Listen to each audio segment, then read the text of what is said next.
Más o menos. ¿Están alegres? Bueno, hoy hay motivo para alegrarse. Hoy vamos a hablar de un tema muy importante para nosotros como cristianos y es acerca de la esperanza. ¿Cuántas personas tienen esperanza hoy? ¿Cuántos están un poco débiles en su esperanza? La vez pasada estuvimos preguntando acerca de cuántas personas podrían levantar su mano y decir a la congregación de un milagro que Dios haya hecho en su vida, pero que sea un milagro real y que no sea un milagro, no, pues el milagro fue que amanecí hoy con salud, eso es un milagro, sino que sea un milagro sobrenatural que haya pasado. Y levantaron las manos unos cuantos. Y mi pregunta hoy es, ¿cuántos están esperando un milagro de Dios en sus vidas? ¿Cuántos? Levanten sus manos a ver. Mire la cantidad de personas que estamos deseosas de ver un actuar sobrenatural de Dios en diferentes áreas de nuestra vida. Y uno se pregunta, ¿qué pasa con esos hermanos que sí han alcanzado ese milagro? Hemos escuchado milagros impresionantes. La vez pasada compartí acerca de una persona que estaba en estado de coma, no ha venido nunca a la iglesia, pero vino una amiga de esa persona y pidió oración por ese muchacho que los médicos habían dado ya porque había una bacteria que se le había metido en el cerebro, esas bacterias hospitalarias, y lo tenía en estado de coma. Oramos en el nombre de Cristo y a los 2 días ese muchacho se levantó del estado de coma. Entonces nosotros podríamos pensar, ¿qué es lo que pasa? ¿Por qué en algunas personas esos milagros se ven así?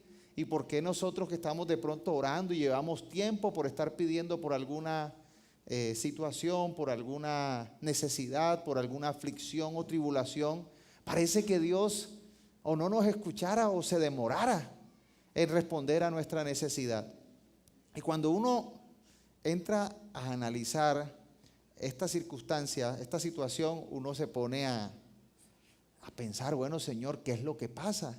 ¿Será que es que nos falta más fe? ¿Será que nos falta más oración? ¿Será que nos falta más compromiso? Uno a veces quisiera que todos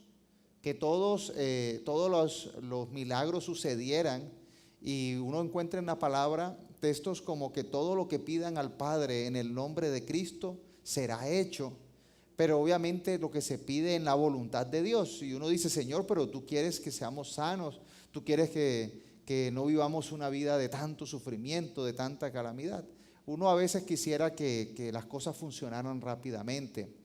Y muchos cristianos llegan al punto de tener una fe, pero carente de esperanza. Carente de esperanza. Y cuando una fe es carente de esperanza, podemos decir que está en estado crítico. Porque la fe es, dice Hebreos, la certeza de lo que se espera y la convicción de lo que no se ve. Entonces, cuando dice que es la certeza de lo que se espera, incluye esperanza, porque tengo la certeza de algo que viene y la convicción de algo que aunque no veo, sé que va a venir, que va a llegar. Y cuando una fe es carente de esperanza, es una fe o está muerta o está en estado crítico, porque entonces, ¿qué estoy esperando? Si es la certeza de lo que espero y la convicción de lo que no veo, entonces, ¿qué pasa? Nosotros nos diferenciamos de vivir una vida religiosa, de vivir máscaras, caretas que no queremos tener. Nos diferenciamos en que nosotros invitamos a tener una relación real con Cristo, a cambiar una religiosidad llena de hipocresías, de formalismos, de apariencias, de formas, de rituales, a vivir una íntima relación con Cristo. Eso es lo que propone el Evangelio.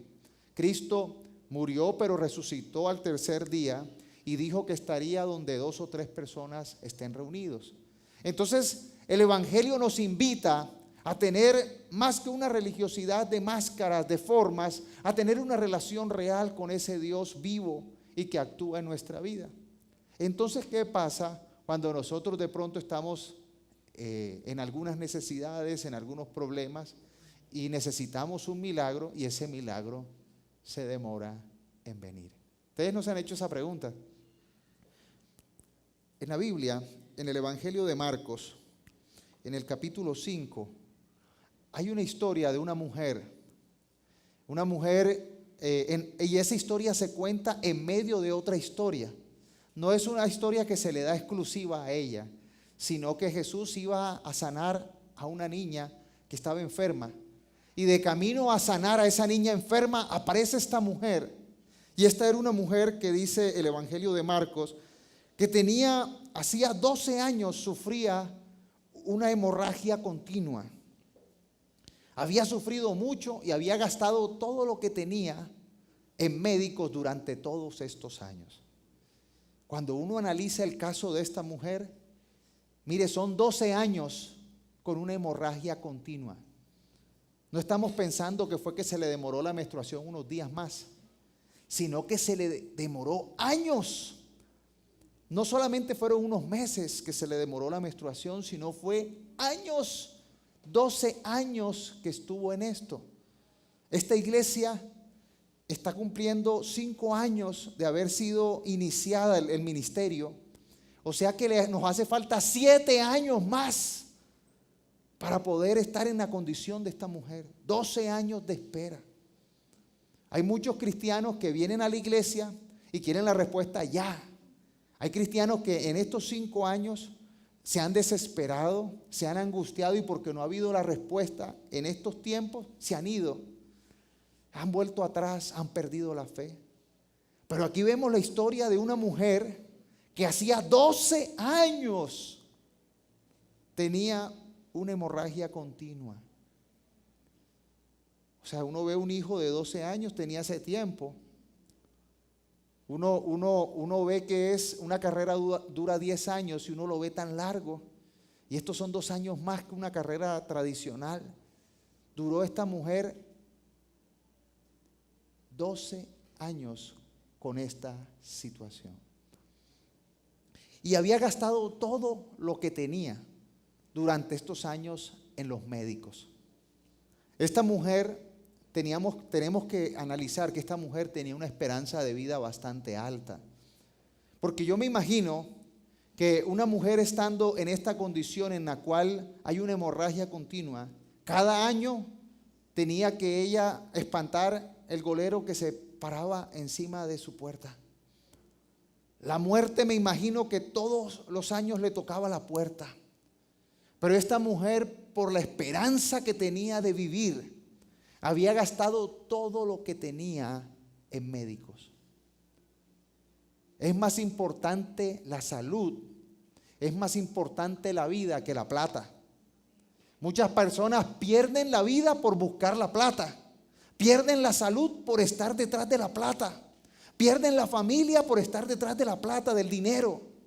Esta mujer perdió la plata por estar buscando su salud y su vida.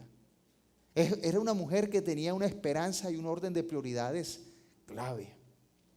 Una mujer que iba todos los días, me imagino que le decían, no, ve a donde tal médico en tal aldea, salió una fórmula nueva, este médico tiene una nueva manera, este utiliza hierbas, este utiliza energía bioenergética, este utiliza energía de Japón. Bueno, en esa época no.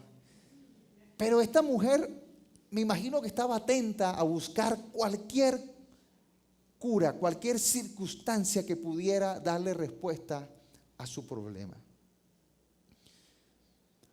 Lo peor es que nunca mejoraba, sino que por el contrario, empeoraba. Su condición, en vez de mejorar, no es que más o menos, ahí ya bajó menos, era peor. O sea que si la cosa comenzó grave, Durante 12 años la circunstancia era peor. Era peor. No hay nada en esta historia que le dé una señal de ánimo y de aliento. Esta mujer, sus circunstancias y sus realidades eran oscuras, eran negativas. La circunstancia era peor. No solamente estaba enferma, sino que también estaba arruinándose, estaba pobre. Su circunstancia económica iba cada vez peor. Pero ella había oído de Jesús, dice el texto en el versículo 27. Y dice que esta mujer hizo algo en su esperanza de vida. Se le acercó por detrás a Jesús y pensó que si tan solo tocare el borde de su túnica, sería sana. Ella había ¿qué? Oído. Su esperanza se estaba convirtiendo en fe por el que había oído de Jesús.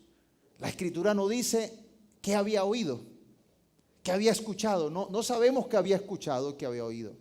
Pero ella había escuchado algo bueno y positivo de Jesús, porque si pensaba que acercándose y si tan solo tocar el borde de su manto sería sana, ya su esperanza de vida se estaba convirtiendo en fe.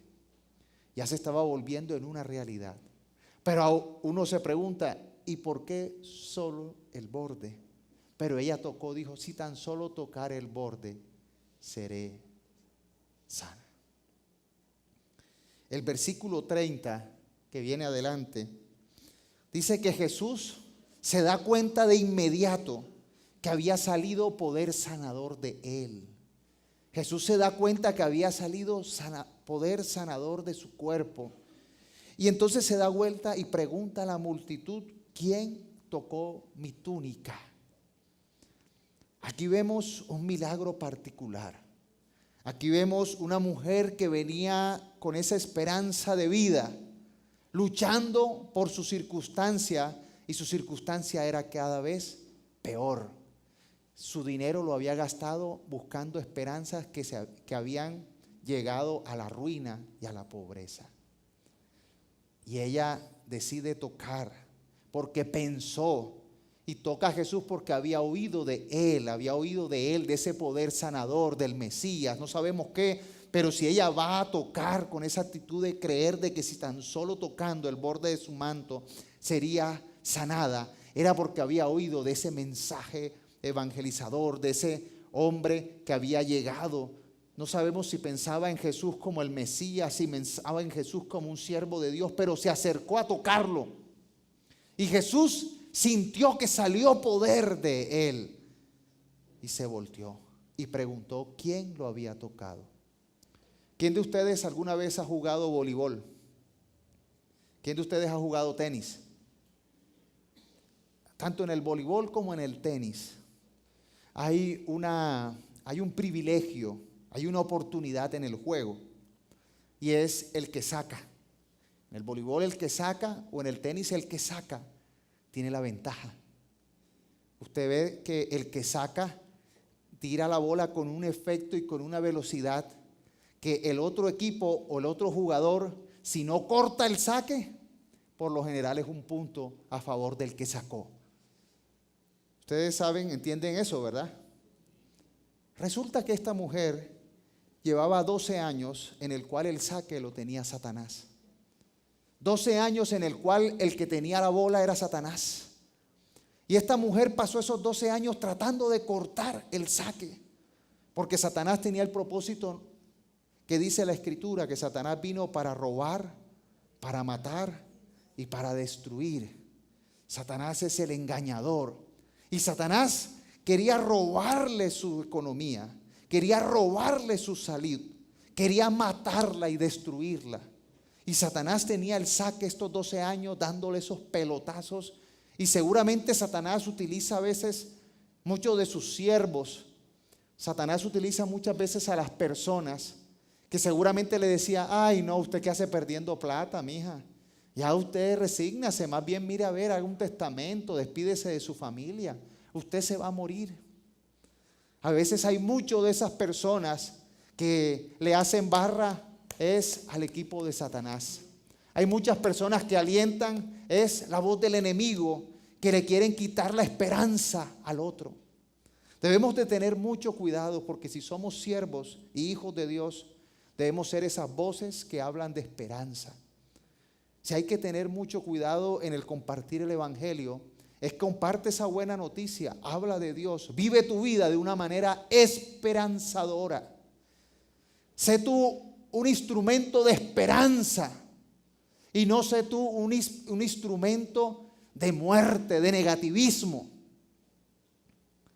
El pueblo de Israel, cuando iba a entrar a la tierra prometida, mandó a 2 espías a que inspeccionara la tierra, a que viera qué tal, qué tan buena, qué tan grande, por dónde se deberían meter. Y de esos 12, 10 llegaron con desesperanza. 10 llegaron contando una historia triste, trayendo negatividad. Uy, no, esa tierra tiene unos gigantes enormes. Nosotros somos langostas al lado de ellos, nos van a tragar vivos.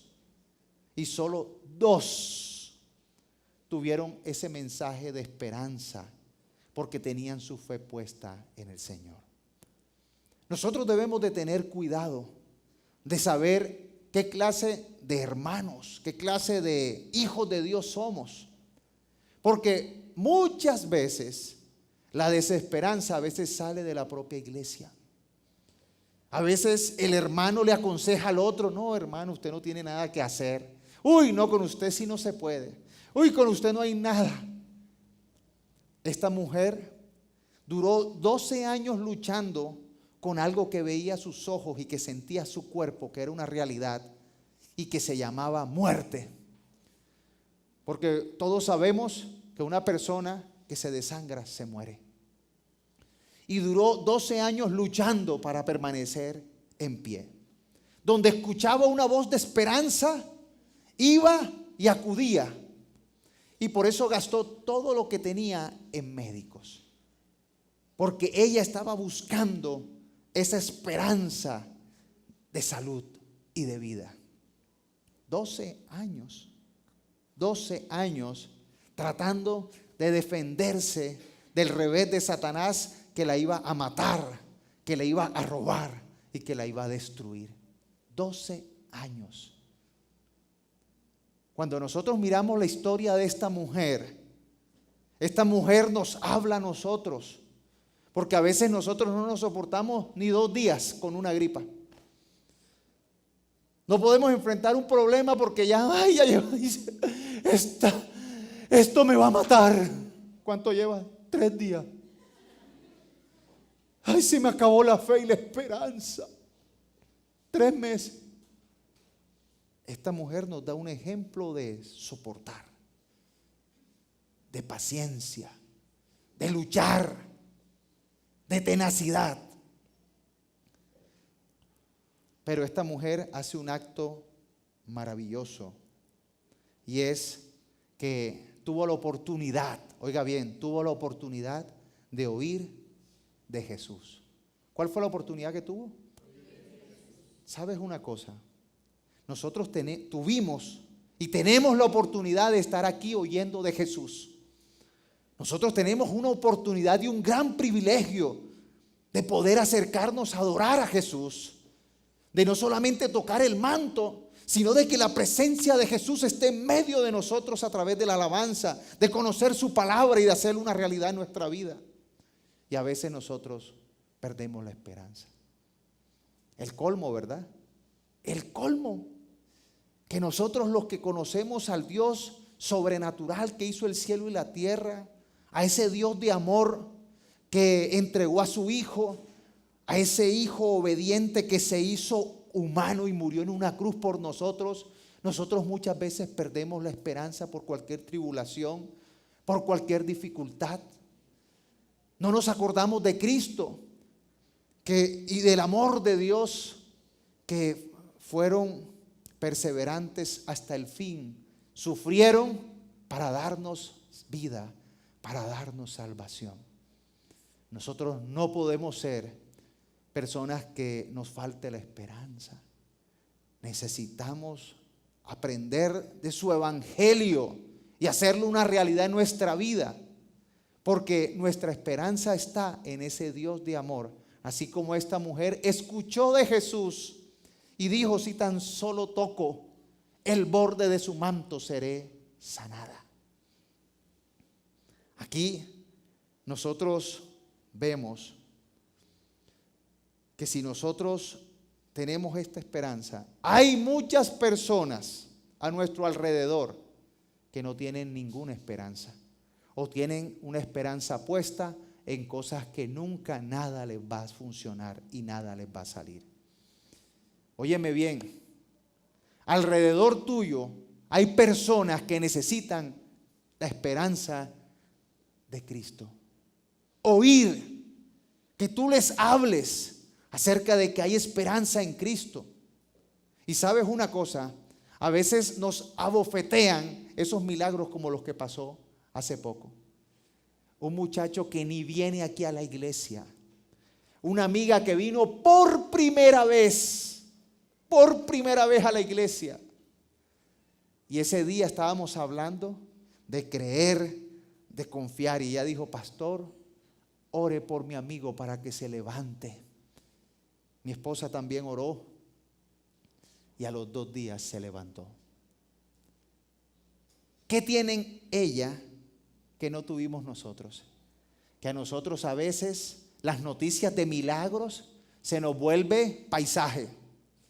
El conocer de un Jesús que hace milagros, que sana, que echa fuera demonios, se nos vuelve teoría. Y a veces conocer tanto versículo y conocer tanto pasaje de Dios se nos hace: ay, sí, ¿verdad? Dios, sí, Dios hace milagros. Pero Dios los hace en ti. Pero cuando lo escucha una persona por primera vez, cuando escucha de ese Dios que actúa sobrenaturalmente, para esa persona es una novedad. No necesita a veces conocerse toda la Biblia, sino necesita oír de que Jesús tiene poder sobre la enfermedad, que tiene poder sobre los demonios, que te libera de toda maldición, que Dios abre puertas. Y esa persona, cuando oye, su corazón se llena de esperanza y se convierte en fe, y ve uno el milagro hacerse. ¿Te parece? Vamos a darle un aplauso a la presencia de Dios en nuestra vida. Aquí vemos que muchas veces hay personas que tienen una esperanza gigantesca, pero tienen una fe endeble, porque no conocen más de Jesús, no conocen mucho de Jesús, no conocen tantos versículos, solamente tienen una esperanza, pero no tienen una fe, no tienen una convicción en Dios, no tienen su corazón puesto, no le han entregado su vida a Cristo, pero tienen una esperanza. Y a veces nosotros, los religiosos, que espero que no seamos nosotros, a veces los religiosos, si no tienes fe, no puedes. Aquí entran solamente los que tienen fe. Nada de esperanzas. Esta mujer había tenido esperanza. La esperanza muchas veces es la capacidad.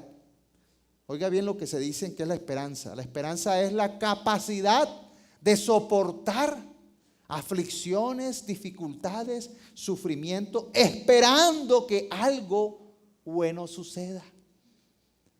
Es la capacidad de soportar, de aguantar. La esperanza es como cuando uno va al gimnasio. Y entonces uno va al gimnasio y uno dice: no, yo tengo, lo miden a uno. Cintura 110. Uy, hermano, tiene que bajar como 20 centímetros por lo menos. Brazos, lo hunde así, se hunde el metro. Uy, tiene una flacidez, hermano. No, pero yo tengo esperanza, que para eso me metí aquí. Entonces uno tiene la esperanza de que los brazos estén fuertes, que la barriga baje. Empieza a hacerle las pruebas de resistencia. Hermano, pero todavía no hemos empezado. Ya para esa máquina, no puedo más. Uno llega sin estado físico, sin resistencia. Uno llega con un cuerpo amorfo. Uno llega sin una fuerza necesaria, pero llega con una esperanza de que allí va a salir nuevo, ¿sí o qué? Va a salir fuerte. Y uno ve las fotos en los gimnasios, no, así. Pero el problema es que uno cree que eso va a pasar mañana. Uno ve así las chicas fitness, entonces las chicas, ay, yo quiero ser así. Y uno ve los tipos así musculosos y uno dice, no, así voy a ser, pero de pronto en 10 años. Y tiene que ser constante. Y tiene que comer y todo. Ahora, cuando uno entra a un gimnasio de estos, ¿qué tiene que hacer? Sufrir, mi hermano. Sufrir. Uno paga para sufrir. Es que es verdad. Uno paga para sufrir. Usted nada más les ve las caras. Llega el tipo así perfumadito, la chica toda con la toallita, colita. Póngale la pesa. Unas caras salen sudados. Tienen que arreglarse. Usted le toma la foto en ese momento.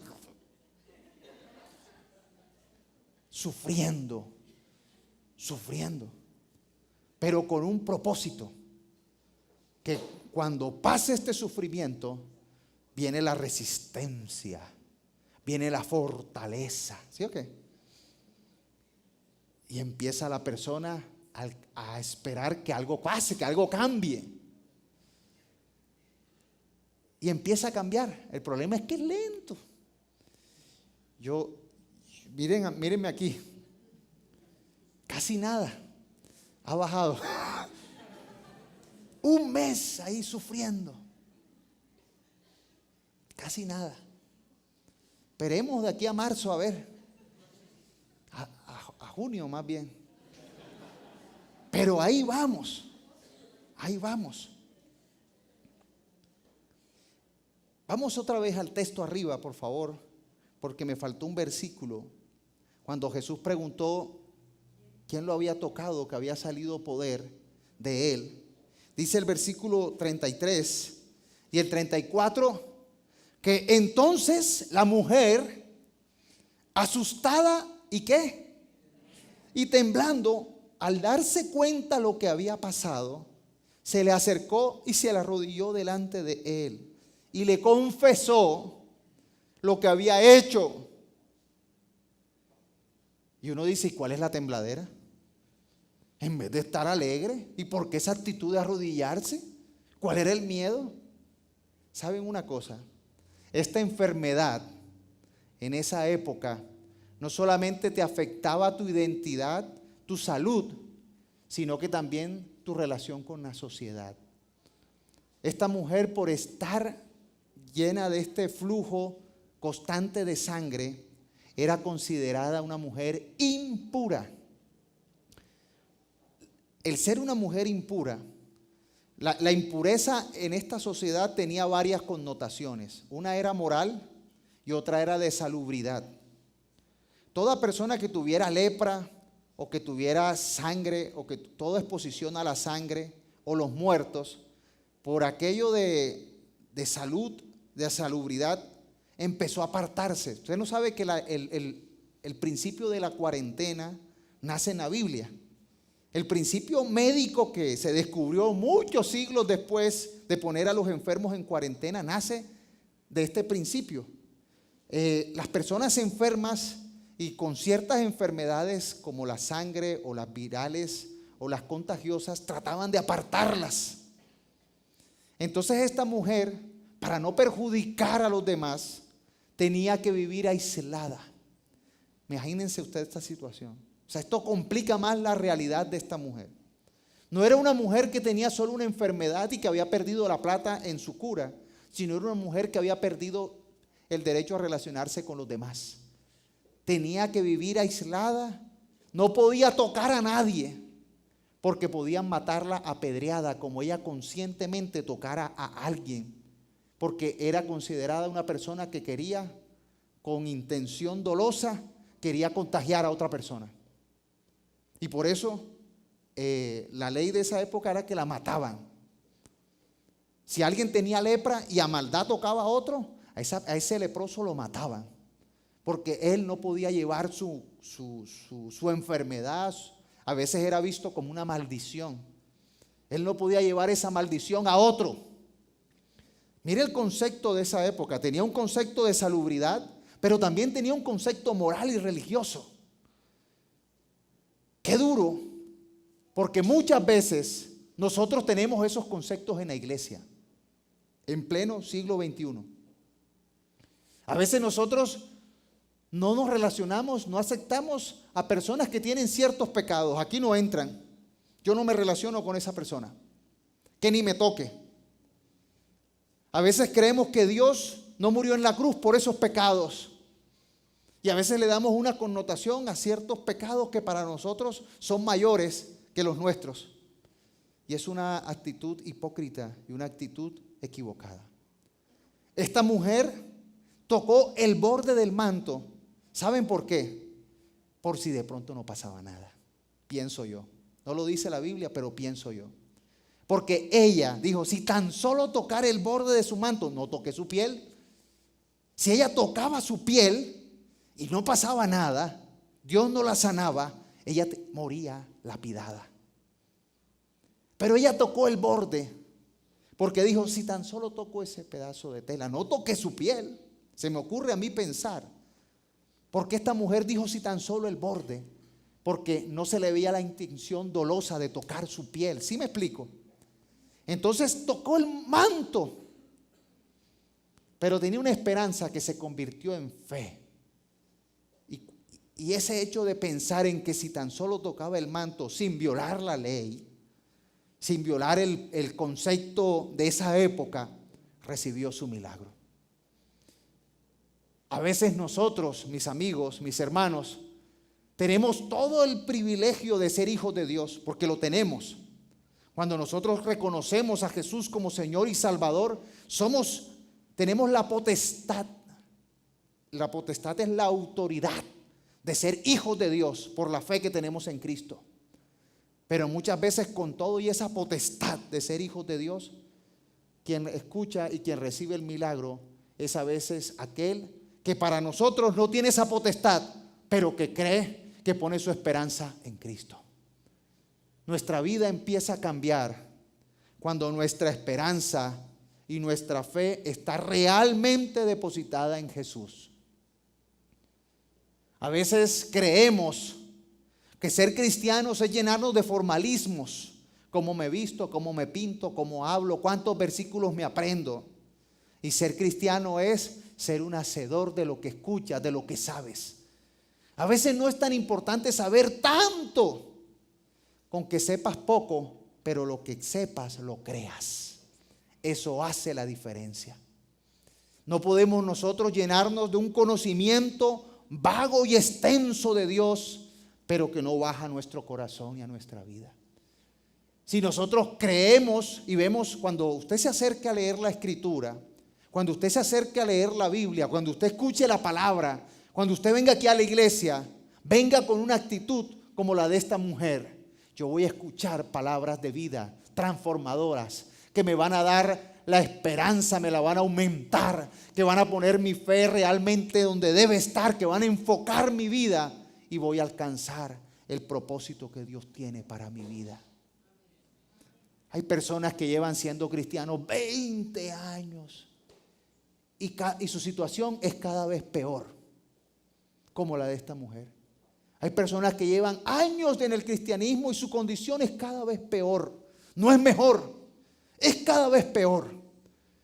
Han perdido de pronto el enfoque de poner su esperanza y su fe en ese Dios que hace, que te lleva, que te guía, que te transforma. Nosotros no estamos llamados a perder la esperanza, sino a poner la fe en Dios. La respuesta de Jesús es: hija, tu fe te ha sanado, ve en paz, se acabó tu sufrimiento. Hoy el Señor nos dice: hijos, tu fe te ha sanado, tu fe te ha salvado, tu fe ha abierto puertas, ve en paz, se acabó tu sufrimiento. Dale un aplauso al Señor.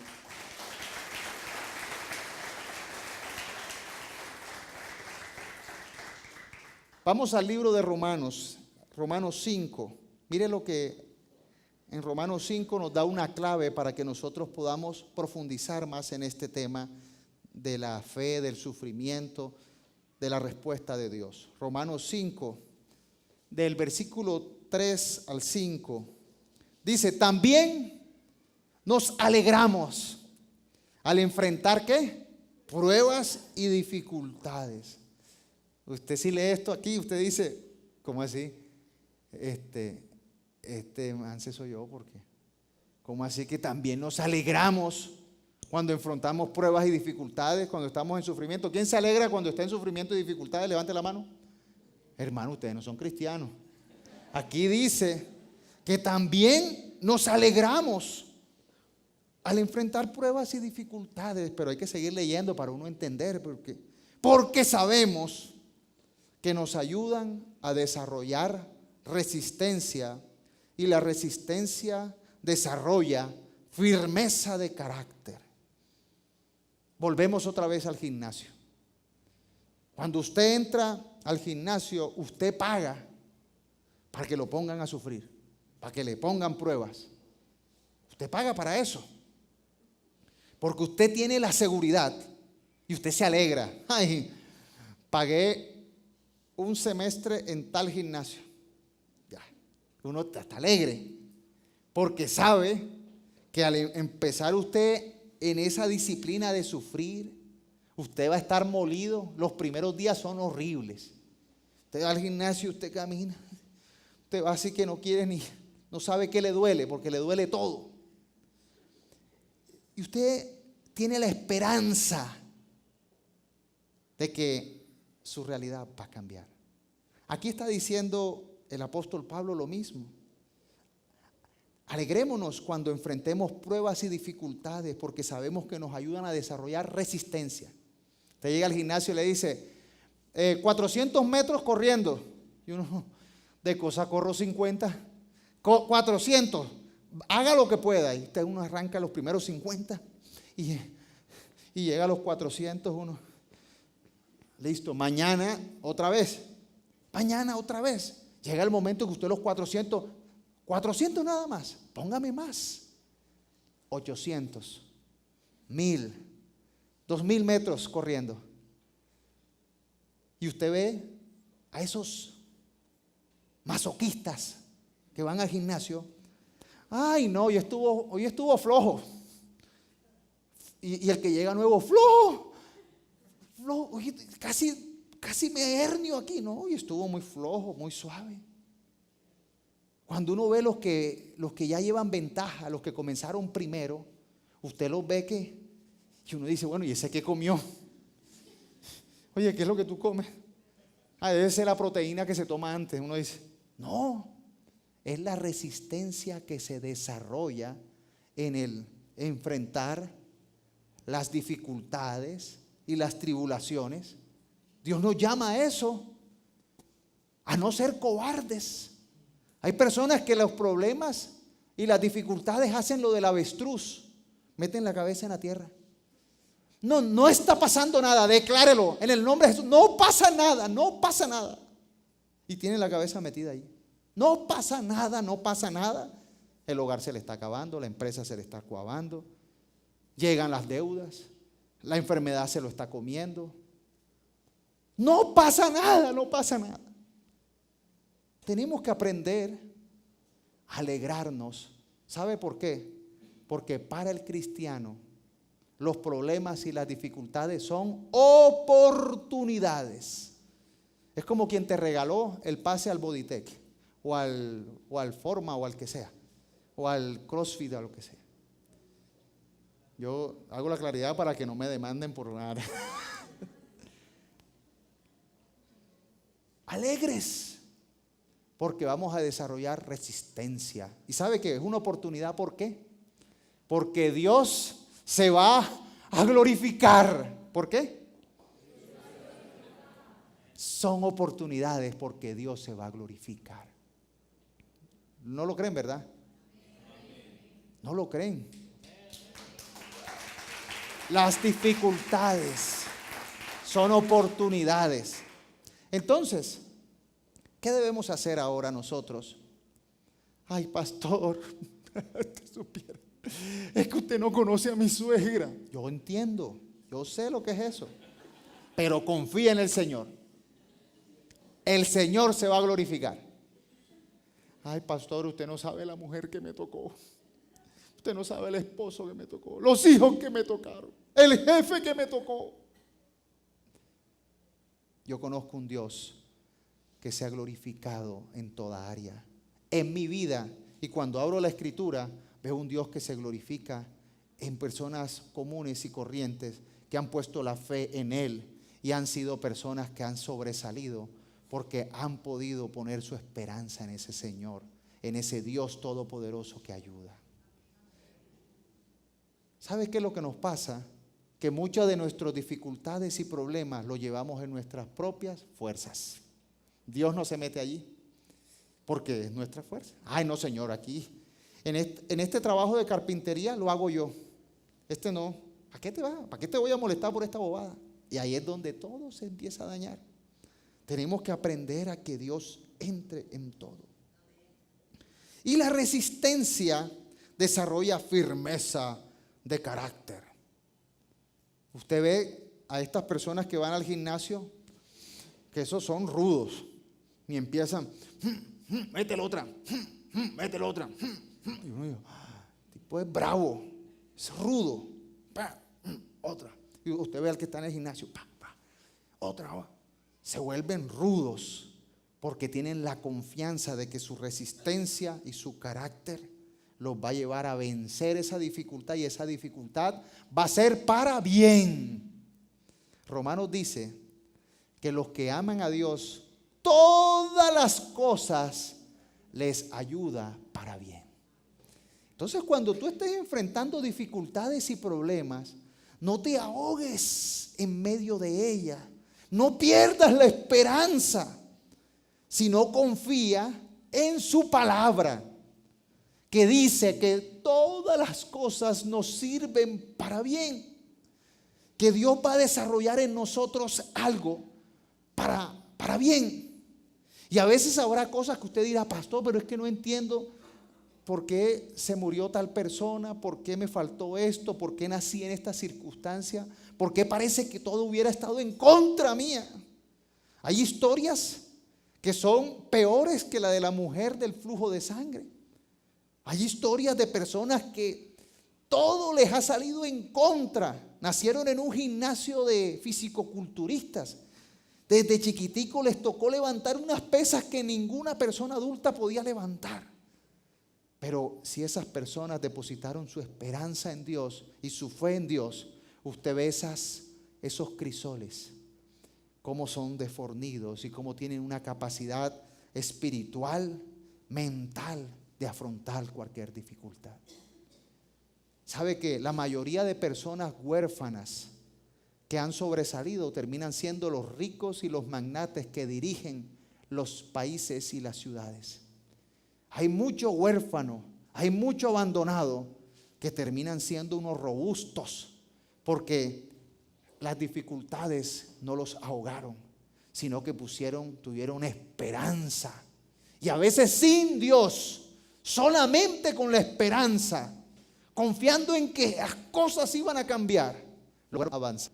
Está usted con la fe en Dios y con la esperanza puesta en el Dios que no tiene límites. ¿Qué límites tendrá usted? ¿Me está escuchando? Yo estoy diciendo palabras que la misma palabra de Dios nos está retando a dejar de poner límites en nuestra cabeza, a dejar de tener esa oscuridad, esa desesperanza, porque muchas cosas no funcionan en el cristiano porque hay desesperanza, porque no hay ánimo, porque somos como en el ejército decían, son soldaditos de chocolate, no les puede dar el sol porque los derrite. Así decían en el ejército, para humillar a alguien le decía, ay, el soldadito de chocolate, y uno, no, yo no soy de chocolate. Y uno, ay, ¿por qué? Porque ser soldadito de chocolate es ser débil de carácter. Es ser débil de carácter. Pero cuando uno tiene resistencia y fuerza de carácter, uno dice, de aquí voy a salir fortalecido. Lo que no me mata me engorda, decían por ahí. Y esto no me va a matar, esto me va a traer beneficio. Esto no me va a destruir, esto me va a traer musculatura. Yo voy a ver la gloria de Dios. Es duro cuando uno está atravesando el problema. Cuando yo veía a mi hijo con su ataque de epilepsia, ay, yo les digo, a mí el corazón se me quería desgarrar. Ay, Señor, que me pase a mí, decía yo, y no le pase a él. Pero ¿saben una cosa? Esa no era la respuesta. Era, Señor, sánalo en el nombre de Jesús. Y cuando vi la sanidad que Dios hizo en mi hijo, ahora puedo decir, no, hermano, eso no nos mató. Sufrimos como por 4 años. Y sufrimos y lloramos. Pero no teníamos claro esto. Hubo momentos que la esperanza tiene que ver, ahora les explico. Hubo momentos donde nosotros estuvimos angustiados, tristes, desanimados, pero perseveramos y vimos el milagro. Y hoy puedo contarles de ese Dios que sana. Y podemos contar esta historia del muchacho que se levantó hace unos días de un estado de coma, porque sabemos que Dios hace eso. Pero a los que tienen la fe y la esperanza en el Señor. Si tú vas a pedirle a Dios, no le pidas con dudas. No le pidas con dudas. No te acerques a Dios con incredulidad. Aún así, acércate a Dios. Si tienes la duda y la incredulidad, es mejor que te acerques a Dios. Es mejor que te vayas con la duda y no te acerques a Él. ¿Ya terminamos de leer el texto o no? ¿Por dónde voy?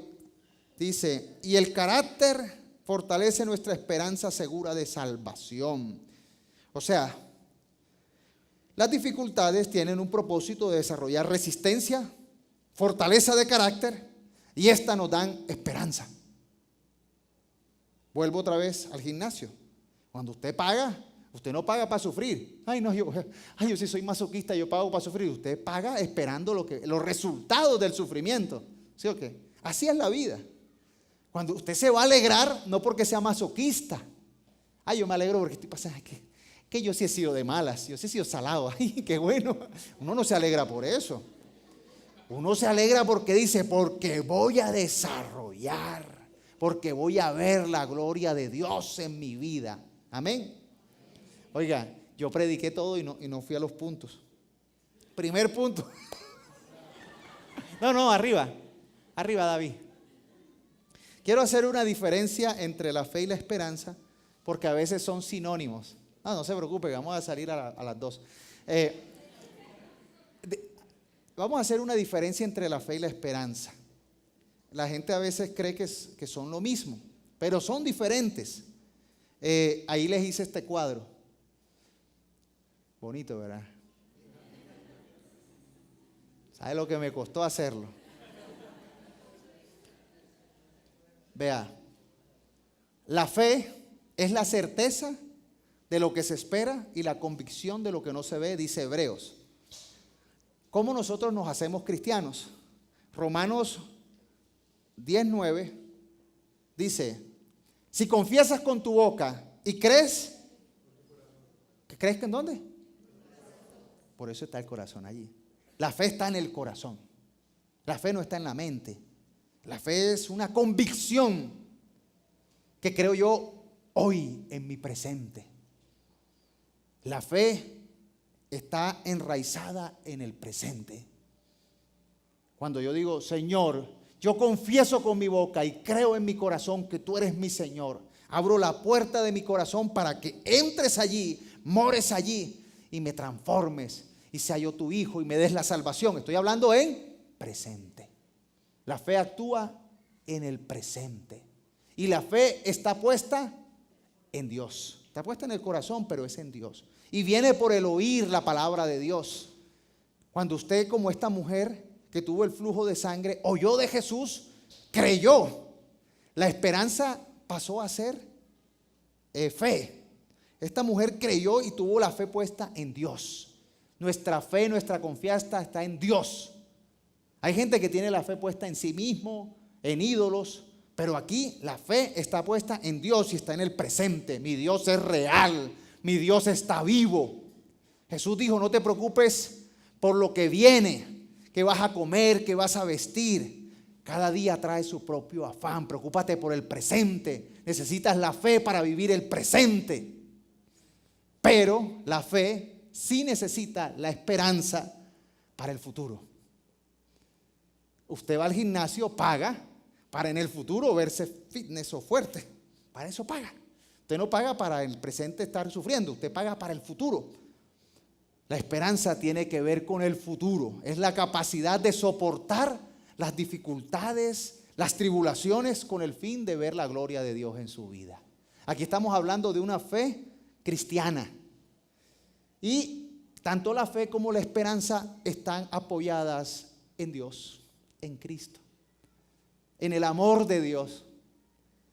Juan 3:16 dice, porque de tal manera amó Dios al mundo, que dio a su Hijo para que todo aquel que en Él crea no se pierda, mas tenga vida eterna. Mi fe está puesta en ese Dios de amor que dio a su Hijo para que yo crea y sea salvado. Pero mi esperanza también está puesta en ese Dios de amor que va a transformar mi vida, que me va a llevar a la salvación. Por eso cuando nosotros oramos y cuando usted lea la palabra, dice, por sus llagas hemos sido todos presentes, curados. Está hablando en presente para que actives tu fe. Y la esperanza espera el milagro. ¿Lo pillaron? ¿Lo entendieron? ¿Lo expliqué bien o no lo expliqué bien? Bueno, ahí sí se hizo bien la tarea. Pero esto es una fe cristiana y una esperanza cristiana. Es posible que exista una esperanza sin fe, pero no es posible que exista una fe sin esperanza. Sí, me explico. Es posible que yo tenga fe, no es posible que yo tenga fe y no tenga esperanza, porque la fe es la certeza de lo que se espera, y si no tengo esperanza, ¿qué vas a esperar? Nada. No tiene fe. Pero la esperanza sí puede no tener fe. ¿En qué me explico? Hay personas que ponen su esperanza en las probabilidades. Cuando uno va al gimnasio, uno va con esperanza a que el ejercicio te saque musculatura. A veces la esperanza está puesta en las cosas naturales. Pero para los que creemos en Dios, nuestra esperanza está puesta en el Dios sobrenatural, que nos ama tanto, que no tuvo en poco mandar a su Hijo y sufrir en la cruz, no tendrá en poco atender cualquier necesidad. Amén. ¿Están cansados? ¿Ven la importancia de aprender a tener fe y esperanza en el Señor? Ténganme un poquito de paciencia. Vamos al otro punto. Las dificultades desarrollan resistencia y fortaleza de carácter. Yo creo que este punto ya lo hemos hablado. Este punto ya lo hemos definido. Pasemos al otro. Ok, está claro, ¿verdad? Ya hablamos de que... No, pero por favor. Las dificultades desarrollan resistencia y fortaleza de carácter.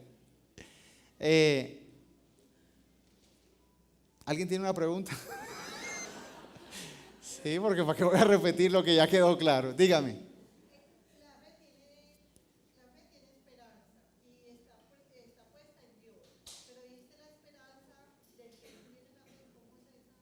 Bueno, la ecuación pasada que les mostré en la gráfica, una fe correcta, una fe real, es una fe que está basada en Dios, en su palabra, y tiene la esperanza basada en su palabra.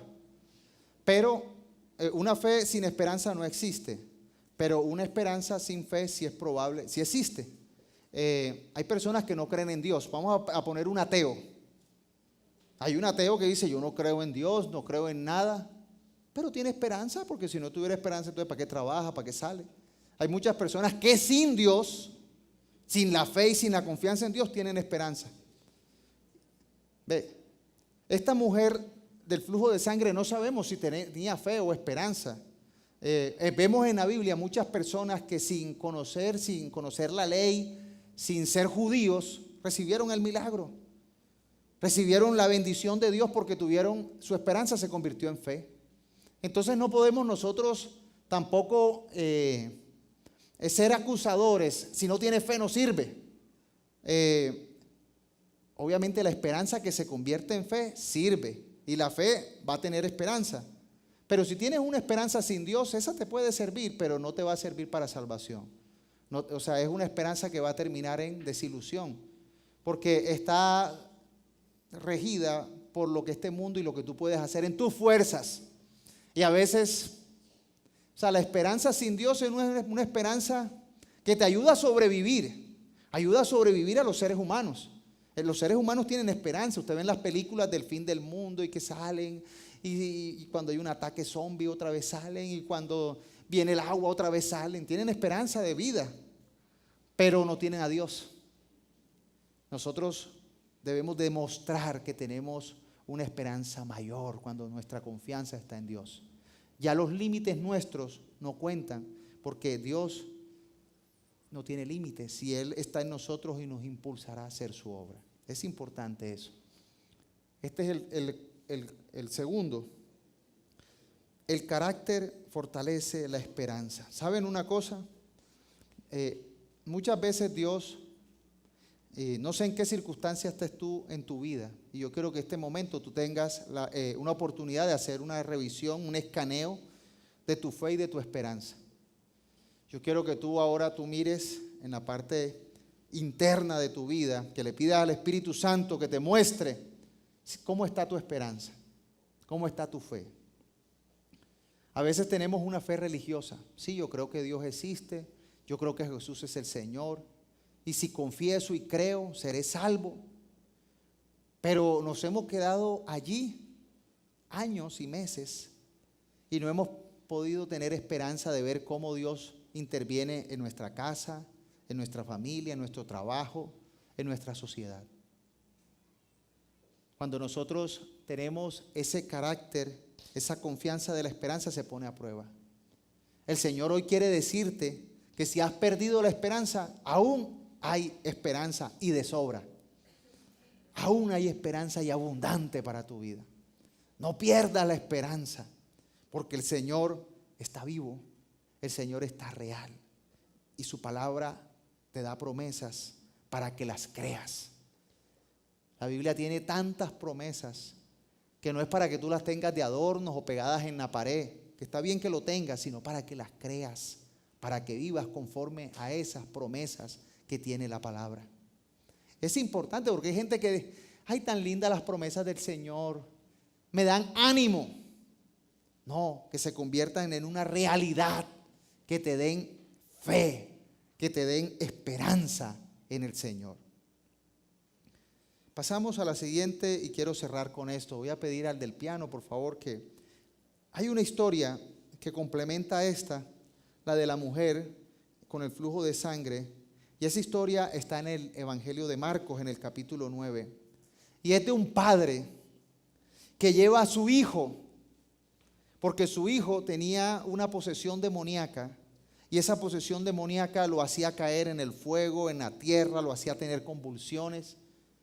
Y este padre, en el capítulo 9 de Marcos, lleva a Jesús, a su hijo, pero resulta que Jesús estaba en un monte con 3 de sus discípulos, y está en el monte donde él muestra quién es él, y es el monte que se llama el monte de la transfiguración, donde él muestra su forma de Dios, donde él muestra y tiene los discípulos pueden ver, 3 de sus discípulos pueden ver la gloria de Dios de Jesús.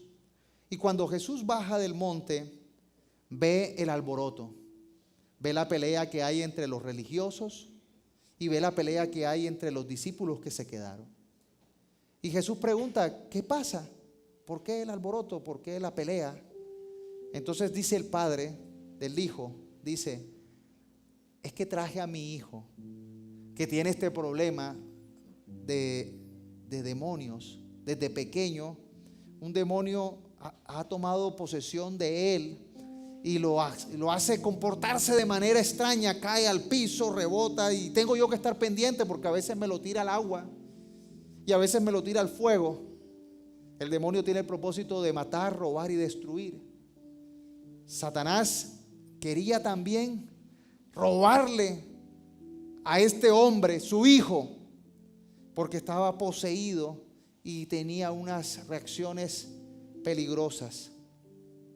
Pero este hombre le dice a Jesús que trajo a su hijo, pero no habían podido sanarlo.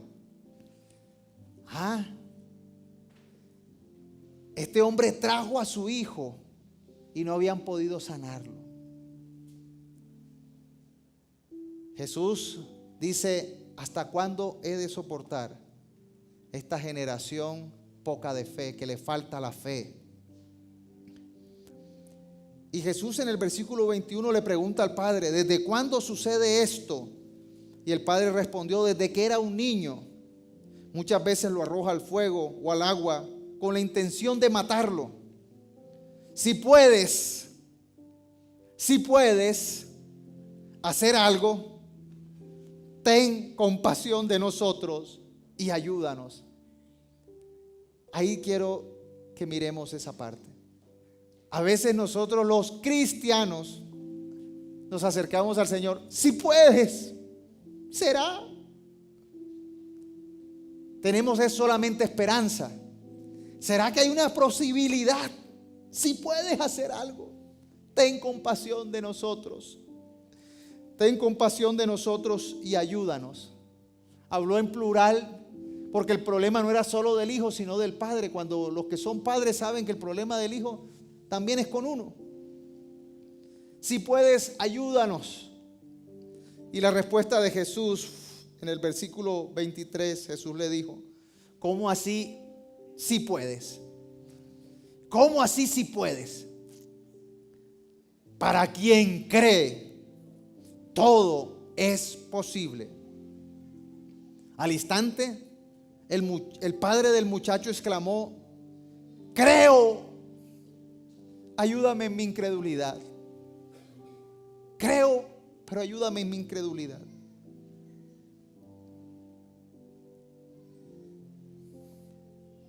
Algunos saltan de la esperanza a la fe cuando se acercan a Jesús.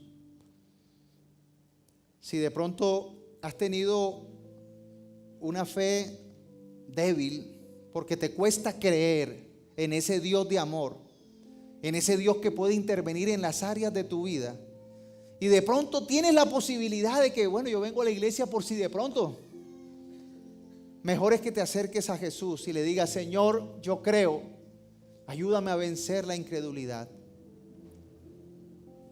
Porque Jesús dice que para el que cree, todo es posible.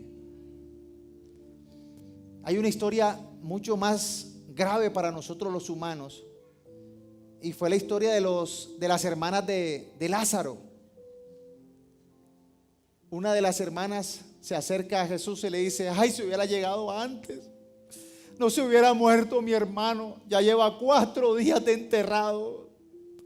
Pero si hubieras llegado antes, yo sé que no hubiera muerto mi hermano.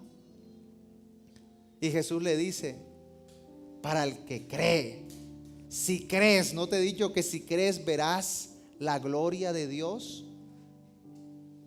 Y ella dijo: ay, sí, cuando me muera voy a ir a la presencia de Dios. Dijo, se quedó allí. ¿Cómo así? ¿Cuál es la gloria de Dios? Quiten la piedra. Lázaro, sal de ahí. Estaba todo perdido, 4 días de muerto, ya debía oler a podrido. Y se levanta Lázaro otra vez de nuevo. Tenemos una fortaleza, mis hermanos. Repetidamente hemos hablado de la fe. Repetidamente hemos hablado de la esperanza. Le he traído esas diapositivas casi con plastilina. ¿Qué nos hace falta? Creer. La clave de nuestra vida ahora en adelante es creer. Acércate a Dios creyendo. Si dices, tan solo tengo esperanza, vale.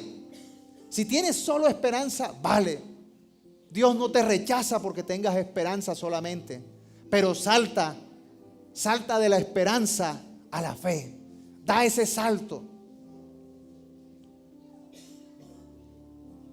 Ya no gastes tu tiempo y tu vida buscando otras soluciones. No seas como la mujer del flujo de sangre que gastó 12 años y gastó su dinero en cosas que no funcionaron y que iba cada vez peor. Necesitamos saltar de la esperanza a la fe y a la fe real en Cristo.